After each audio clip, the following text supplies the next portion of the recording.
talking about Blake Lively and Justin Baldoni. Of course, the two former co-stars are going back to back. We do know that Blake Lively filed a motion last month, and in those documents, she alleged instances of sexual harassment and retaliation while on the set of the movie It Ends With Us. Of course, that movie made so many headlines because folks were so interested in seeing the two co-stars together, but there have been new developments. We do now know that Justin Baldoni plans to sue Blake Lively and release every text messages. This is according to his attorney. This all comes after Justin Baldoni has already filed a lawsuit against the New York Times, where that bombshell report came out, talked about the It Ends With Us co-star Blake Lively's allegations that are currently against him. So for this discussion, I want to bring back into the conversation legal affairs journalist Meghann Cuniff. Meghann, thanks so much for staying with us after that break. This is a story that so many people are following and are interested in. What are your initial thoughts here, and how do you think that this is going to shake out now, knowing that Justin Baldoni is fighting back? I think so many people are watching this, and it's such a window into the Hollywood PR machine, and also such an interesting use of subpoenas by the attorneys here, how they were able to get these text messages and air them out in this in the original complaint, Blake's original complaint. I think everyone has their eyes on these lawsuits, and I think it also embodies and is going to be a good lesson on the differences between the court system and litigation, and then public relations, and how so much litigation is also encompassed with public relations. And there's a lot of extraneous stuff in lawsuits that might not be legally relevant, but are definitely relevant for the public relations arm of the lawsuit. And when we're talking about this lawsuit, again, we've seen them go back and forth. Initially, those allegations that Blake Lively came out with were very strong. And now we know that with that report that was written by the New York Times, a very credible news source that does these exposés often when these cases comes out, Justin Baldoni's fighting back. He's now filing a $250 million lawsuit against them for libel. What are your thoughts on that? Do you think he has a case? Why is he taking this route? The lawsuit certainly attracted headlines, and it's always good if you're trying to get a headline. People love numbers. I learned that working at the Spokesman Review in Spokane. Always get a number in the headline if you can. So 250 million certainly gets people's attention. But there, of course, if this ever gets to a damages phase before a jury, there would be a whole process and analysis to reach a figure that I'm not sure could total 250 million, but that right now is his intended target. And I think it's another example of the public relations arm of litigation. And I think it was filed in Los Angeles County Superior Court, which is usually pretty backed up with civil cases. So I'm not sure how fast we're going to see it into the court, and certainly before the jury, but it's certainly done its job, and it's made its effort in terms of making a splash public relations wise and getting people's attention. And Meghann, with this conversation that's happening, normally I can sort of test the waters through social media, kind of get a gauge at where people are. At first, of course, when It Ends With Us, they were on that press run and that press tour, and the negative things were coming out about Blake Lively. A lot of folks did seem to be on the side of Justin Baldoni.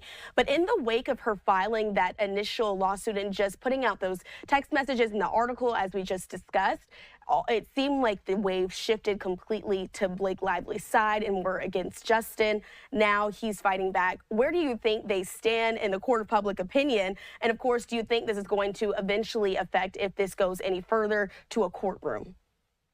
I do think that there was a lot of good attention on her lawsuit, just in how she was able to get her narrative out, and that certainly his lawsuit is now getting a lot of attention. But I think we're living in such a fragmentized society. There's such a small media landscape and a kind of insular voices that we all watch so many different news sources that there's certainly a group responding to all this, but I don't know if larger public opinion on this is swinging back and forth on the filings. And then we also have the issue of short-term memory. The public, there's just so much going on. And when there's celebrity news like this, you wonder how how much long-term memory the public is going to have for it if this ever does go to trial in a year or two or longer than that. But it's just an interesting look into how, like I said, how fragmentized the media landscape is and how many different options we have for our news sources. Because I'm sure there's so many people hanging on every filing here, but then there's also a majority of people who aren't. And when I think about this, I feel like they're both two actors now fighting for their reputations. And again, like you said, it's really exposing how the PR machine works in the land of Hollywood. We're getting an inside look through some of these filings and conversations. Ultimately, at the end of the day, when you're looking at this potential case, do you think that things change now because we are in the Me Too era? Of course, this has been going on for several years, but with Blake's allegations, they're very serious against Justin, and that could potentially be career ending. Yeah, I think career ending and that all that is just kind of gonna have to come out to play over the next couple of years. Like I said, we're dealing with so many other attention grabbers, and the public has such a short-term memory. And he seemed to have responded to this really quick. So it's a matter of, could it all just get so saturated that it all just kind of cancels each other it out, and the public just kind of writes it off all as celebrity noise? Or is this going to resonate with people moving forward, and is this going to bubble back up into something more serious? Because these complaints always have such a short lifespan in terms of news coverage, because the lawsuit gets filed and there's a bunch of coverage, and then another lawsuit gets filed, there's a lot of coverage, but the civil process is so slow that after the filings, there can be kind of a big lull when there's not a lot going on.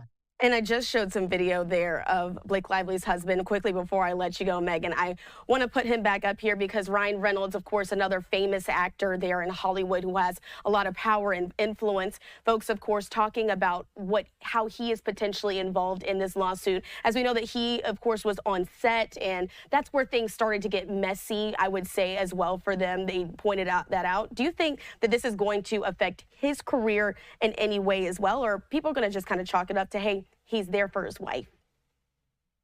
I think a lot is going to depend on the outcome of these lawsuits and where we go from here. I think right now, I wouldn't say it's a career ender, and if he'll be able to recover is still a question. But it's so early on. But he seems to have definitely taken a hit from this. But like I said, we're in such a fragmentized landscape that the idea that the mass public knows about this or has a strong opinion about it, it's hard to tell. It certainly is. Well, we appreciate you for being here with us on Live Now from Fox. Of course, Meghann Cuniff, she's always here to break down the very latest as we go through these celebrity lawsuits. Meg, and of course, I'll be checking back in with you. I do know you have your eye on a few cases. Is there anything else that you kind of want to leave us with that we should be paying attention to?